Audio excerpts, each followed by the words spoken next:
Find the circumference and area of a circle. Let's do a quick review. Draw your line down. The area of the trapezoid is 15 centimeters squared. The height is 2 centimeters, and one of the bases is 9 centimeters. Find the other base. So stop the video now, answer the question, come back when you are done. All right, area equals 1/2 base 1 plus base 2 times my height. So I know the area is 15. I have a half. One of the bases is 9. We don't know the other base, and the height is 2. So we're going to solve it. Well, algebra says we should use the distributive property. However, commutative property says we can multiply in any order. So I'm going to do a half times 2, or 2 over 1. Well, I simplify before I multiply. I end up with 1. So technically, these cancel out. And I'm left with 15 equals 9 plus b. Subtract 9, 6 equals b. So my other base is 6 centimeters long. All right, I need you to write these 5 vocab words. Radius, please skip a line, diameter, pi, circumference, and area. We're going to be watching a Math Antics video, and as you're watching, your goal is to get the vocab in. If you don't, it's okay. We'll come back at the end and get all of the definitions.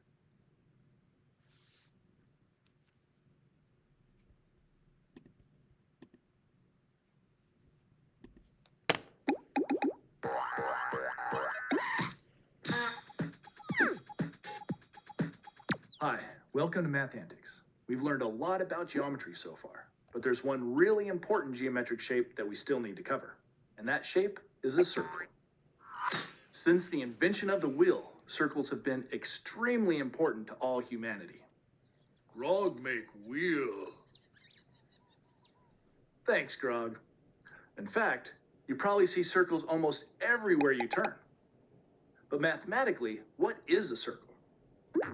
Well, in geometry, a circle is defined as the set of all points that are equidistant, or the same distance, from another single point. And the best way to understand what that means is to see it in action. So, here's a single point to start with. And now, let's start drawing points that are equidistant from it. This point is a foot away to the right. Now let's make another point a foot away, but in another direction. Let's say up here. Now let's make another one, also a foot away, but in another direction, right here. Now let's make another, right here. And another.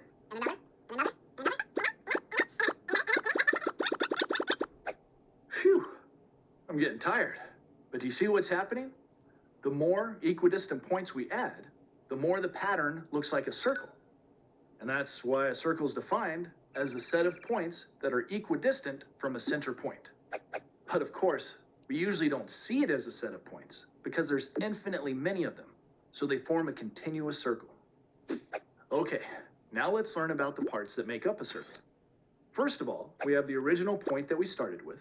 That's called the center, or the origin of the circle. Next, we have the distance that we use to draw all of the equidistant points that form the circle. That distance is called the radius. The radius is important because it's the distance from the center of a circle to any other point on the perimeter of that circle. And even though a circle only has one radius dimension, you can draw as many radius lines as you want to. Usually you'll only see one radius line drawn since it's the same length no matter where you draw it. Another important circle dimension is called the diameter. The diameter is the distance across a circle. If you start at one point on the circle and then draw a line straight through the center to the other side, that distance is the diameter. As you can see, the diameter is really just the same as two radius lines drawn in exactly opposite directions. So for any circle, the diameter is always exactly twice as long as the radius. All of the equidistant points we drew combine to form the perimeter of the circle. Remember that perimeter is just the distance all the way around a shape. But because a circle is a special shape, the perimeter of a circle gets a special name. It's called the circumference. The circumference is the distance all the way around a circle. We're going to learn how to calculate the circumference of any circle in the next video. We'll also learn how to calculate the area of any circle. But before we can learn those things, we first need to learn about pi. Grog make pie. Sorry, Grog, not that kind of pie. In math, the word pi, which is spelled P-I, refers to a very special number. In fact, it's so special that it gets its own symbol. This Greek letter here is the symbol for the number pi. But if pi is just a number, why don't we write it like that? Why do we need to use a special symbol for it? That's a good question, and I'll get to that in just a minute. But first, let's learn what pi really is by seeing how it relates to a circle. It turns out that pi is really a ratio. Now, if you're not sure what a ratio is, you can watch our video about them. But basically, a ratio is just a relationship between two numbers that's written like a fraction. Pi is the ratio of two different distances on a circle. It's the ratio of the distance around a circle to the distance across a circle. And what do we call those two distances? Yep, the circumference and the diameter. So pi is the relationship of the circumference to the diameter. And as you'll see in a minute, because pi is a ratio, it's the same number for any circle, no matter how big or small. Okay, but what number is it? What's the value of pi? Well, to figure that out, have a look at these two circles, one big and one small. We're going to imagine that our circle's diameters are flexible like a piece of string, and that we can wrap them around the outside edges, circumferences, of the circles. So for each circle, if we start at the top and wrap the diameter around the circumference, we see that one diameter is not enough to go all the way around. So let's get another diameter and keep going where the first diameter stopped. Two diameters still isn't enough to go all the way around. It looks like we're going to need to get a third diameter and keep going. Oh, so close. 3 diameters is almost enough, but it looks like we're going to need just a little bit more to form a full circumference. That little bit more turns out to be about 0.14 diameters. That means that it takes 3.14 diameters to equal 1 circumference for any circle, big or small. So the value of pi is always 3.14. Well, okay, pi is a little more complicated than that. 3.14 is really just pi rounded off to 2 decimal places.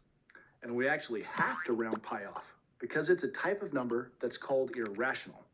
An irrational number has decimal digits that never end and never repeat. Grog confused. Yes, irrational numbers are confusing, but seeing some more of pi's decimal digits will help you understand what I mean. To be more precise, pi is 3.1415926535897932338, and the decimal digits just keep on going forever without repeating. All right, so let's go back and get our definitions here.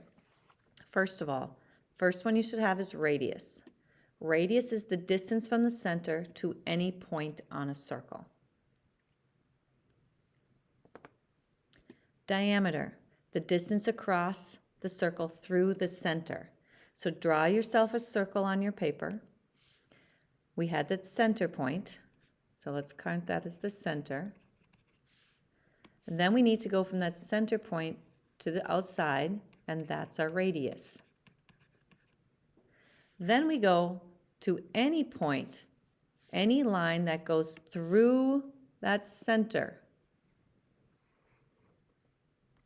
That would then be our diameter.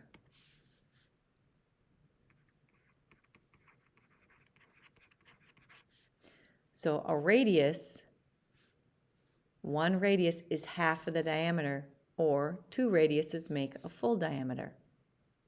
Pi, you now learned, is the circumference divided by the diameter, which always equals the symbol pi, Greek symbol pi, or we're going to use 3.14 rounded off. Well, circumference, what was that again? Circumference is around the circle. It's the perimeter. And so I like to think of a distance around. It's a circle fence, circumference, circle fence. So the circumference goes around the circle. And then after this video today, we'll watch another one, and we're going to find the area of the circle, which would be the surface covered. Here are the first 4,000 digits of pi, if you want to see what they look like. And it keeps going and going and going, so it's an irrational number that goes on forever, and it never repeats. All right, we are now going to find out about circumference and area of a circle.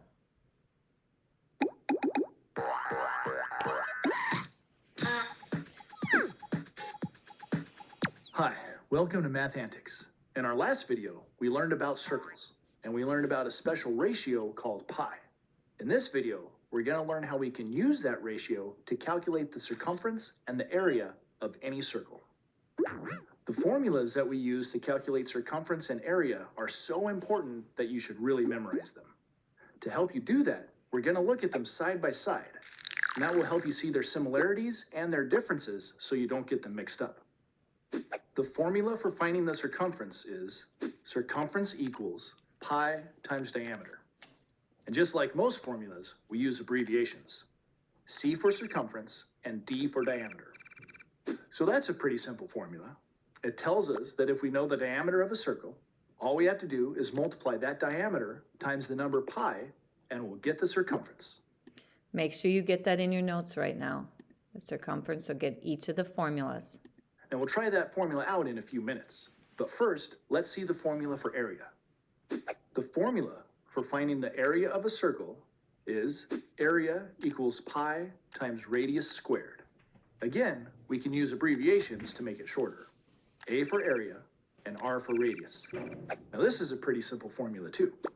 It tells us that if we know the radius, we just have to square it and then multiply that times pi to get the area. Okay, but what does it mean to square the radius?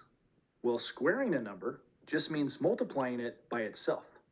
For example, 3 squared just means 3 times 3. And 5 squared just means 5 times 5. And R squared just means R times R. So our formula is really just area equals pi times R times R. But we write it in the R squared form because it's more compact. Oh, and one really important thing to keep in mind is that R squared is not the same thing as 2 times R. That's a common mistake that students make when first learning how to find the area of a circle. And if we look carefully at both of our formulas, you'll see why. These two formulas have a lot in common. In each of them, you're multiplying pi by part of a circle to find either the circumference or the area. In the case of the circumference, you're multiplying pi times the diameter. And in the case of the area, you're multiplying pi times the radius squared. But do you remember the relationship between the radius and the diameter? Diameter is just 2 times the radius. So we could rewrite our formula for circumference like this. Circumference equals pi times 2 times R. Ha! Now you see why it's so easy to get confused. To find the circumference, you take the radius and double it. Then you multiply by pi to get the final answer. But for area, you don't double the radius, you square it. And that's a very important difference. To help you see that difference in action, let's find both the circumference and the area of this circle using our two formulas. The only thing we know about this circle is that the radius is 8 meters. All right, so let's try it. Here it is. So let's first find the circumference. So you fill in what you know. You know that the radius is 8 meters. So I need 2 of them for the diameter, so I need another 8 meters. So it'll be pi times 16. Now for pi, we're going to use circumference equals 3.14 times 16. So go ahead and get your calculators out. 3.14 times 16 is 50.24. And since it's the fence going around, we're just adding them up. It's like perimeter, it's just meters. Area then To find the area, we would take, again, 3.14 times, in this case, we're going to go 8 squared. If you do 16, you end up with the circumference. 8 squared is 64, 3.14. So then 64 times 3.14 is 200.96 meters squared. And why it's squared is because you are taking 8 meters times 8 meters. Well, 8 times 8 is 64 meters times meters. Well, that would be 64 meters squared. So that's how we get it squared. Plus, it's the area, so we want to know how many squares are covering the whole thing. All right, go ahead and try this one. Stop the video now. Find the circumference and the area of this circle.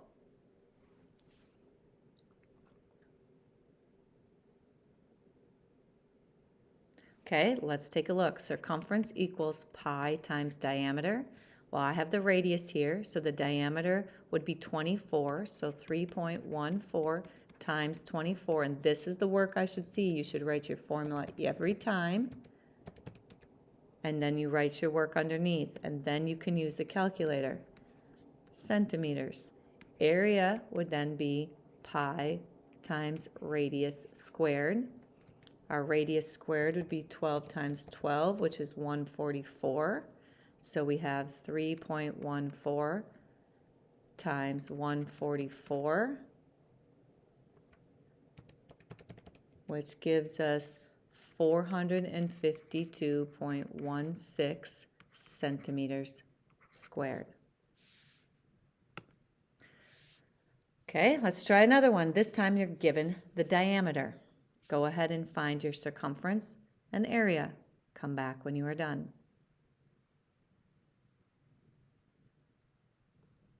All right, circumference equals pi times diameter. Well, this time I'm given the diameter, so I have 3.14 times 26. Gives me 81.64 feet. Area equals pi r squared, 3.14 times, well, half of 26 is 13 squared, so 3.14 times 169 gives me 530.66 feet squared.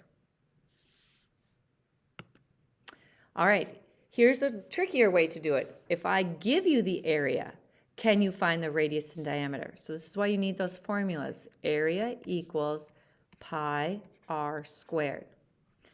Do this with me. I plug in the area. The area is 625 pi, and that's going to equal pi r squared. Well, if they give us the pi, these are the best kind, because this is timesing by pi on this side, and this is timesing by pi. So it's all I have to do is divide pi out on both sides. By doing that, this cancels a pi divided by pi, or 3.14 divided by 3.1 cancels out. I'm left with 625. 3.14 divided by 3.14, and I'm left with radius squared. To unsquare it is something called the square root. I know we haven't looked at that. But if you think of two numbers squared together, for instance, 10 times 10 would be 100. 11 times 11 would be 121. So I'm looking for two numbers multiplied together to get me to 625. So let's try bigger. Let's go 15 times 15 is 225. There is a square root button on your calculator too you can try using, or we just keep going. Let's try 20 times 20. 20 times 20 is 400. So let's go 25 times 25. Ooh, 25 times 25 is 625. So I just found my radius is 25, which would mean if I asked you also for the diameter would be 50. So I'm not going to give you as big as ones on your assignments. You should be able to see what they are. But just so you know, that's what it means to be squared. The last kind of example they're going to give you is you are given a circumference. So circumference equals pi times diameter.